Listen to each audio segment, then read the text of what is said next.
Shalom, yang terhormat Bapak Ibu penguji UKIN PPG dalam jabatan. Perkenalkan, saya Hoki Sitompul dengan NIM 25010611868. Mahasiswa PPG dalam jabatan Pendidikan Agama Kristen tahun 2025, batch 3, Institut Agama Kristen Negeri Manado. Saya mengajar di SMP Global Persada Mandiri Kota Bekasi. Pada hari ini saya akan mengadakan praktek pembelajaran UKIN di kelas 8 dengan tema Yesus Teladanku. Mohon saran dan masukan dari Bapak Ibu semua untuk memberikan pembelajaran selanjutnya agar saya dapat memberikan yang terbaik bagi peserta didik di kemudian hari. Terima kasih. Shalom.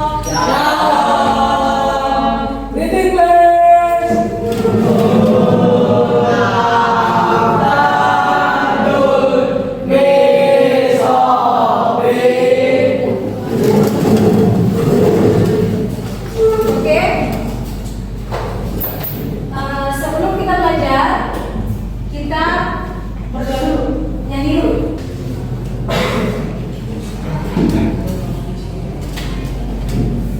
Baik guys, sebelum kita mulai pelajaran, mari kita akan pujian masing-masing. Nyanyi semua ya.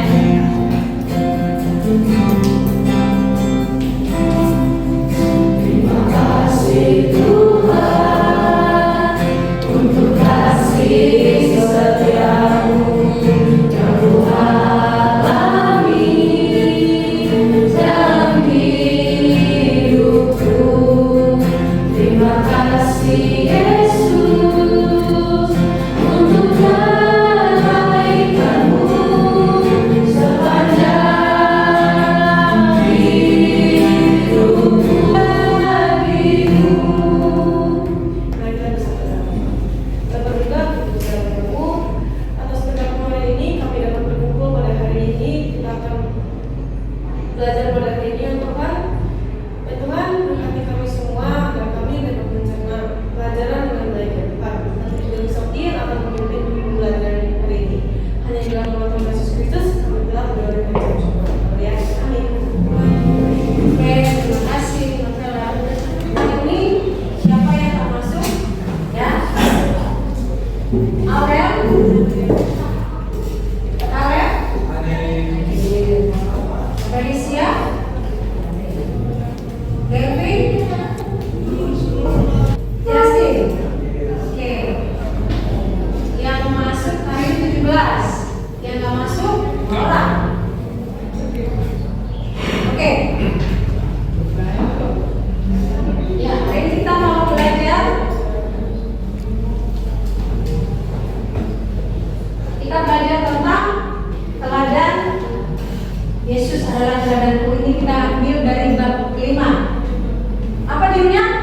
Yesus teladanku. Oke. Ya, tujuan pembelajaran kita hari ini ada 3 poin ya. Yang pertama, agar siswa dapat mensyukuri hidup sebagai pengikut Kristus.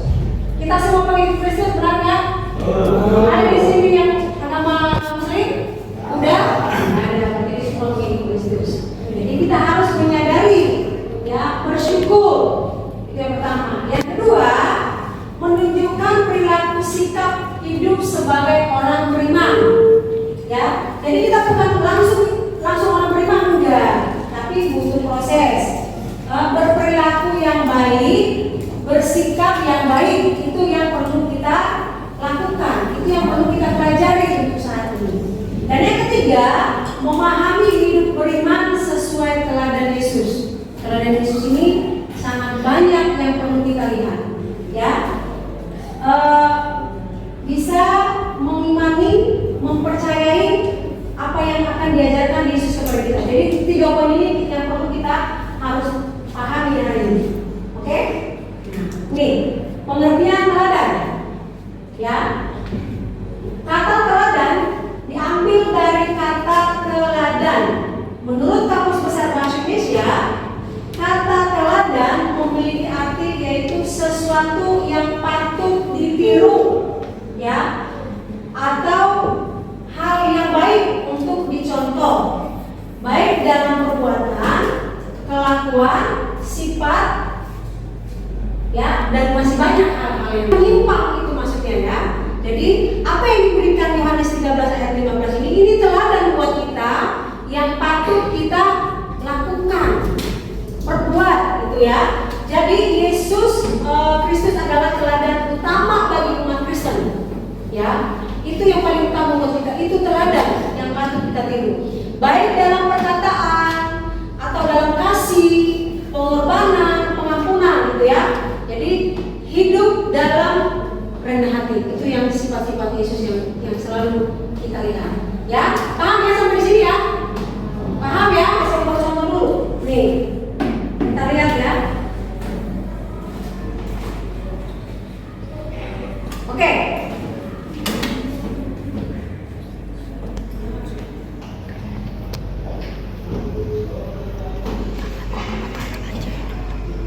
Yesus mengetahui bahwa ya Bapa, jika kau mau tapi jangan kehendakku melainkan kehendakmu yang jadi.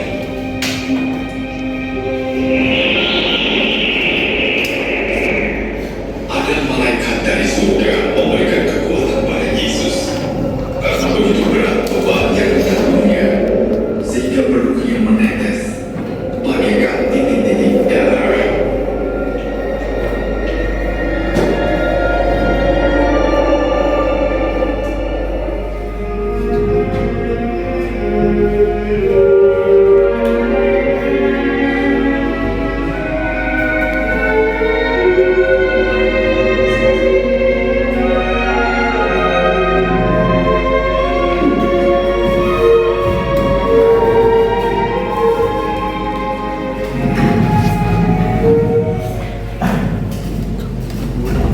Mengapa kamu tidur? Bangunlah dan berdoa supaya jangan mencoba. Bahwa saatnya sudah tiba untuk beralih dari dunia ini kepada Bapa. Sama seperti Ia senantiasa mengasihi murid-muridnya, demikianlah sekarang Ia mengasihi mereka sampai kepada kesudahannya. Mereka sedang makan bersama, dan iblis telah membisikkan rencana damai di Yudas Iskariot, anak Simon, untuk mengkhianati Dia. Yesus tahu bahwa Bapanya telah menyerahkan segala sesuatu kepadanya, dan bahwa Ia datang dari Allah dan kembali kepada Allah. Lalu bangunlah Yesus dan menanggalkan jubahnya. Ia mengambil selai kain lenan dan mengikatkannya pada bidangnya. Kemudian Ia menuangkan air ke dalam sebuah basi dan mulai membasuh kaki murid-muridnya, lalu menyikanya dengan kain yang terikat pada pinggangnya itu. Maka sampailah Ia kepada Simon Petrus. Kata Petrus kepadanya, "Tuhan, Engkau hendak membasuh kakiku?" Jawab Yesus kepadanya, "Apa yang kuperbuat engkau tidak tahu sekarang, tetapi engkau akan mengertinya kelak." Kata Petrus kepadanya, "Engkau tidak akan membasuh kakiku sampai selama-lamanya."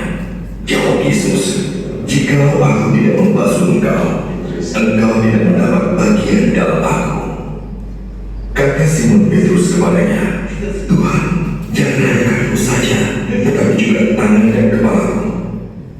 Kata Yesus kepadanya, "Barang siapa telah mandi, ia tidak usah membasuh diri lagi, selain membasuh kakinya, karena ia sudah bersih seluruhnya.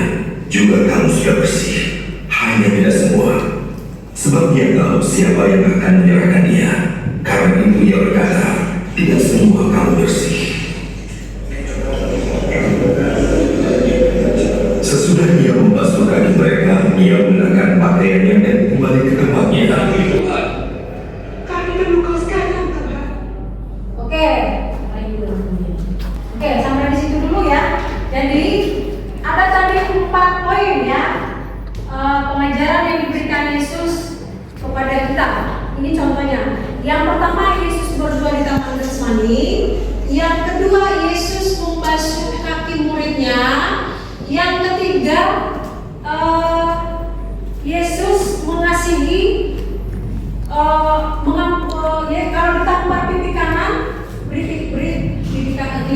ya, mengasihi. Dan yang keempat, di situ ada Yesus marah ketika dijadikan baik Allah.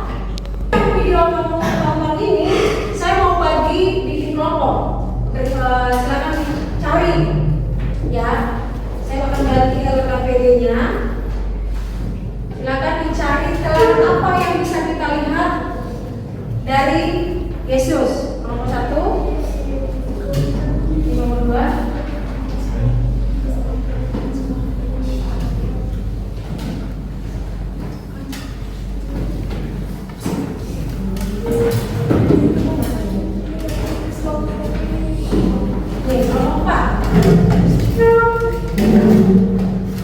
Oke, silakan saya kasih waktu 5 menit untuk mengerjakan ya. Dari 4 tokoh yang tadi kita tonton.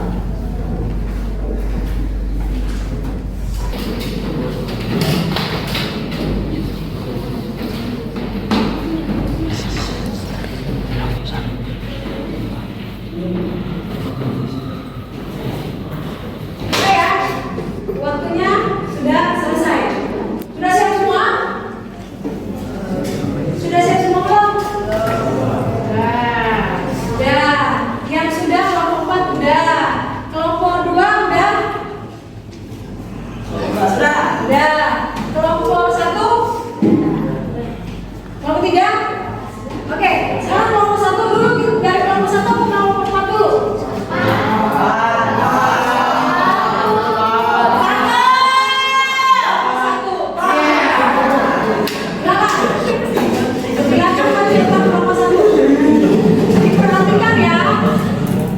Halo semuanya, perkenalkan kami dari kelompok 1 dan hari ini kami ingin menjawab beberapa pertanyaan yang ada di LKPD ini.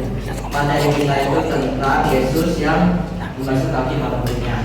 Misalkan, pertanyaannya, apa saja yang kalian amati dalam LKPD ini? Jawabannya adalah gimana dong? Di gambar itu menunjukkan bahwa Tuhan Yesus yang sedang membasuh kaki para murid-muridnya. Hasil kelompok kalian silakan baca. Hasil kelompok kami, kalau dari gambar tersebut kita itu bisa mempelajari tentang kerendahan hati, pelayanan, dan kasih. Ini seperti apa? Dapat nggak jawabannya? Paham nggak? Menjadi teladan berarti ketika dia mencuci kaki seorang raja itu tidak boleh sebenarnya ya. Seorang guru, mana ada guru yang mau mencuci kaki muridnya, benar nggak? Tapi Yesus lakukan itu. Yesus mau mencuci kaki muridnya. Ya, yang sebenarnya itu, yang mencuci kaki itu sebenarnya seorang budak loh. Ya, oke? Ya, silakan duduk. Benar nggak?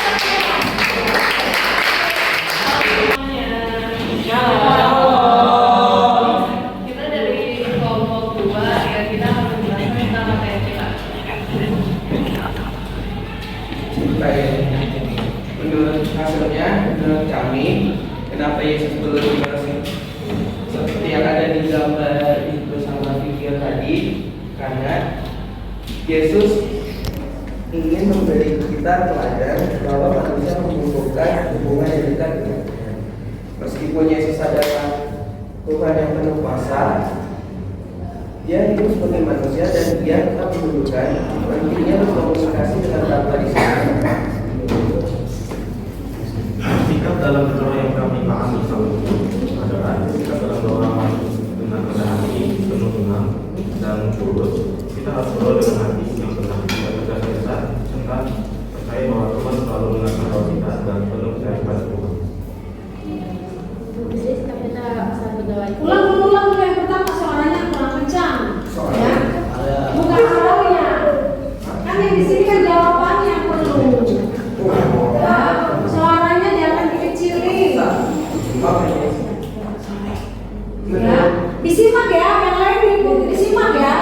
Oke, udah bisa kita mulai belum? Jawabannya. Menurut kami, tetapi dia tetap setia kepada Bapak. Oke, sebentar. Ada yang mau bertanya? tadi pernah berdoa enggak? Siapa yang di sini tidak pernah berdoa bangun tidur? Berarti berdoa semua ya? Kalau sikap berdoa itu seperti apa? Lipat tangan. Ya, tadi benar ya yang dibilang ya. Kalau untuk berdoa menurut mereka itu melipat tangan, menutup mata, baru tidak harus dihafal dengan kata-kata. Tapi apa yang kita butuhkan itu yang perlu kita sampaikan. Gitu ya? Benar ya? Nah, benar kan? Nah, kalau di sini kan jawaban doa itu ada iya, ada tunggu, ada tidak. Nah, menurut kalian, ya coba di kelompok kalian nih, kan kalau berdoa itu Yesus mengajarkan kita berdoa di Taman Getsemani itu berarti sebagai bukti ketaatannya kepada Allah Bapa, gitu ya. Jadi menurut kalian, kalau ketika kita berdoa tapi nggak dijawab, bagaimana itu? Atau kalian setiap berdoa itu dijawab terus nggak doa kita? Enggak. Yuk, cuci tangan tuh yang di kelompok 4. Aku mau nanya, nih, misalnya nih kita udah berdoa bersungguh-sungguh, tapi ternyata jawaban kita tuh bukan yang kita mau. Jadi gimana tuh? Ya, contohnya ketika saya berdoa, doanya apa ya kira-kira ya? Misalnya nih, aku berdoa biar aku dapat SMA 1 negeri. SMA 1 negeri. Ya. Tahu-taunya Tapi nggak keterima gitu, jadinya masuk GPM.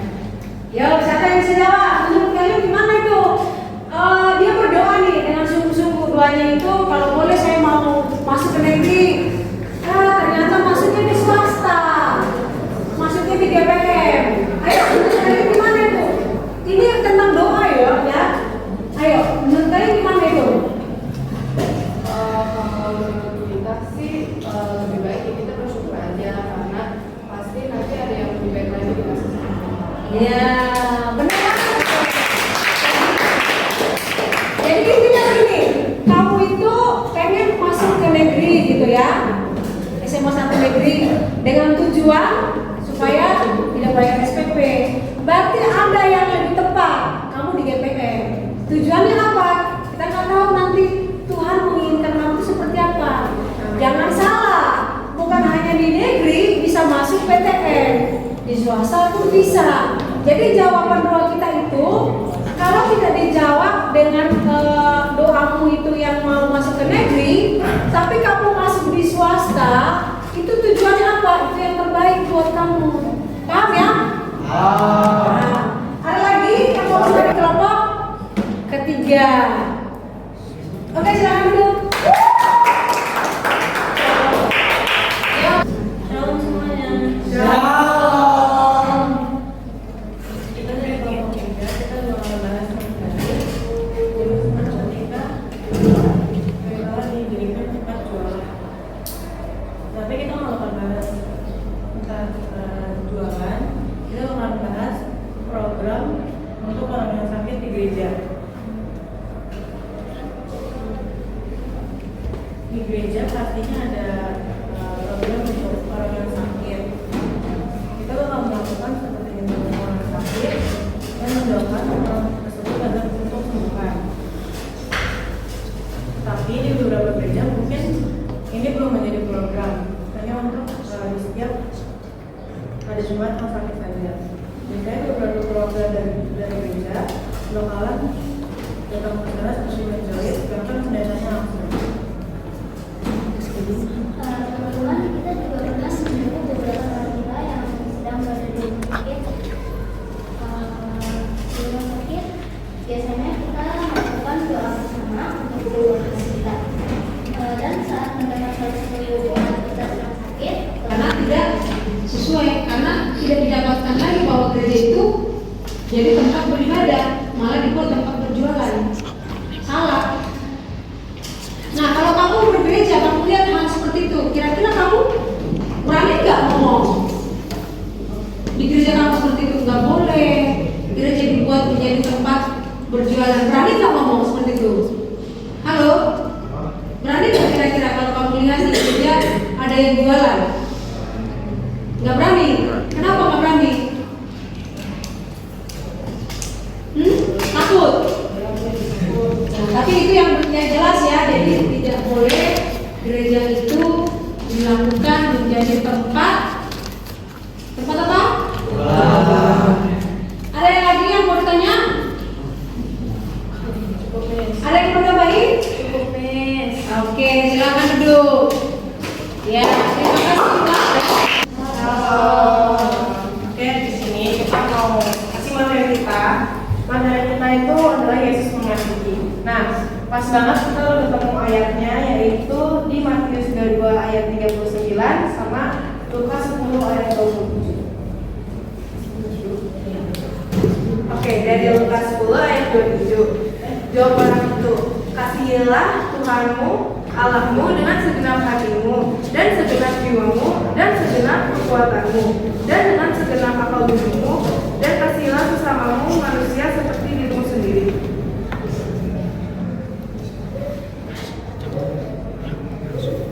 Oke, lanjut aku bacain yang Matius ya. Matius 22 ayat 39. Dan hukum yang kedua yang sama dengan itu ialah kasihilah sesama manusia seperti dirimu sendiri. Kita cuma harus berdoa dan berusaha menggunakan hati kita untuk mengampuni dia. Ya, itu intinya. Ya, pembalasan itu bukan bagian kita. Bagian kita apa? Seperti bagianmu, bagian melakukan. Tuhan sudah punya bagian tersendiri. Ya, jadi kita mengasihi. Ya, diajarkan untuk mengasihi sesama. Jadi, apa yang perlu kita lakukan? Lakukan. Sebagai anak muda Kristen, hal-hal yang positif itu yang perlu kita lihat. Oke? Paham? Paham semua? Paham. Ada lagi yang mau tanya? Dari kelompok lain ada? Sudah cukup? Oke, silakan duduk. Kalau duduk.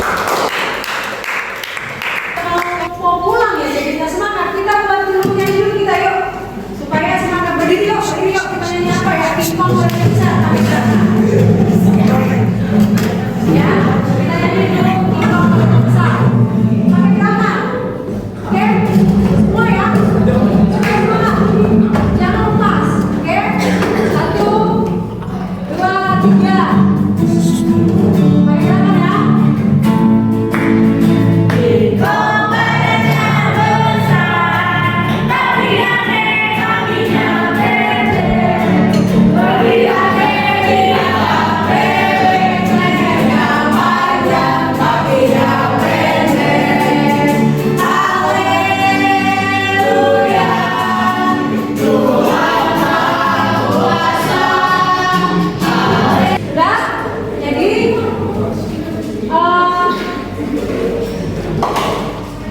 Yang perlu kita lihat di sini apa yang harus diteladani dari Yesus itu tadi ya, sudah ada 4 ya, mengasihi dan peduli terhadap sesama ya. Jadi kalau kita lihat kisah Yesus ketika berdoa di Taman Getsemani itu satu contoh teladan buat kita.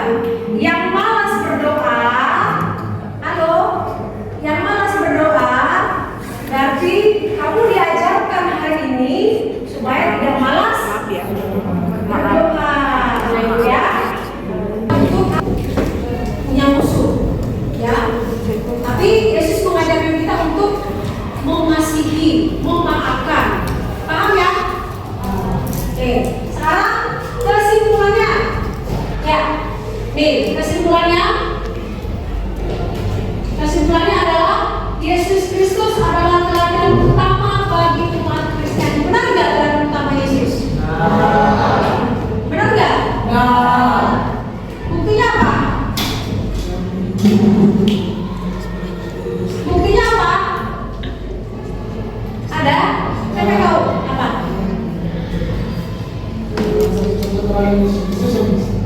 Yang tadi dia menunjukkan kerendahan hatinya. Ya, Yesus itu menunjukkan kerendahan hatinya. Makanya di sini Yesus Kristus adalah teladan utama. Ya, Dia menunjukkan bagaimana hidup dengan penuh kasih, ya, penuh kasih, dan terus mengampuni. Di Korintus 1 Korintus 13 berbicara, ya, kasihilah sesamamu. Kasih itu murah hati, kasih itu tidak cemburu. Itu diajarkan sama supaya kita itu bisa dilakukan dalam kehidupan sehari-hari. Kita dapat melayani Yesus dengan cara satu, mengasihi Tuhan dengan sesama. Ya, saya mengasihi Tuhan dengan sesama. Berarti saya harus mengasihi dia, tidak boleh memusuhi dia. Saya akan mendoakan dia. Ketika dia tidak punya makanan, saya harus berbagi makanan. Benar nggak? Tapi bukan bagi contekan, bagi makanan. Ketika dia dalam kesusahan, kita kasih, gitu ya. Dan yang kedua, menunjukkan belas kasihan atau pengampunan. Itu ya. Yang ketiga, hidup dalam kerendahan hati, dalam pelayanan. Anak-anak yang sudah pelayanan tidak boleh menyombongkan diri. Oh, saya hebat karena saya sudah main gitar. Oh, saya hebat, saya MC. Ya, bukan seperti itu. Tapi menunjukkan kerendahan hati. Ya, dalam pelayanan tidak boleh menyombongkan. Saya itu udah bisa main keyboard loh. Enggak. Saya itu bisa MC loh. Saya itu bercerita loh di gereja. Enggak kayak gitu. Tapi berbuatlah menjadi yang terbaik untuk tempat pelayanan kamu, supaya kamu menjadi contoh yang baik buat yang lain. Dan yang keempat, berdoa menyerahkan diri kepada Allah. Paham? Berdoa menyerahkan diri kepada Tuhan. Ya, segala sesuatu masalah boleh ada. Ya, masalah kamu jumlahnya tinggi. Ya, kehidupan orang tua saya itu penuh dengan masalah, penuh dengan cobaan. Itu masalah itu tetap ada. Tidak boleh tidak ada masalah di muka bumi ini. Tapi kita harus bisa menghadapinya. Ya, bisa melakukannya. Ya, jangan takut dengan masalah. Tiba-tiba ada tugas sekolah, nggak usah sekolah deh. Capek, nggak seperti itu. Hadapi. Ketika kamu menghadapi masalah, maka kamu nanti diperhadapkan lagi dengan masalah yang besar. Jadi tidak boleh lari dari masalah itu. Nah, sampai di kesimpulan ini, ada yang nggak tahu? Ada yang mau ditanya? Ada yang mau ditanya sampai di kesimpulan ini? Sudah paham semua? Sudah? Kalau sudah paham, saya mengucapkan terima kasih karena kalian sudah mengikuti pelajaran kita.